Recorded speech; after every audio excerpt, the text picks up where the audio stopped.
రామకృష్ణ తీర్థ మహాత్మ్యం. రామకృష్ణ అనే ముని వెంకటాచలంపై తపస్సు చేస్తున్న సమయంలో తాను స్నానం చేయడానికి ఒక సరోవరాన్ని ఏర్పాటు చేసుకొనెను.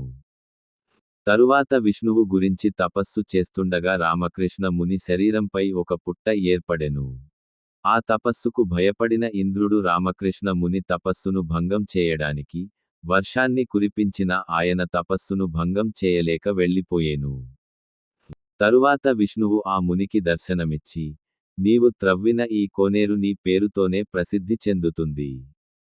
ఇందులో స్నానం చేసిన వారి పాపాలు నశిస్తాయి. నీవు శరీరం వదిలిన వెంటనే నీకు ముక్తి లభిస్తుంది అని దీవించి అంతర్ధానమయ్యెను. ఈ రామకృష్ణ తీర్థం పాపనాశనం నుండి 5 కిలోమీటర్లు నడిచి వెళ్ళవలసి ఉంటుంది. అడవిలో ఉన్నందువల్ల జనవరి-ఫిబ్రవరి నెలలో వచ్చే మాఘ మాసంలోని పౌర్ణమి రోజు మాత్రమే ఇక్కడకు వెళ్ళడానికి అనుమతి ఉంటుంది.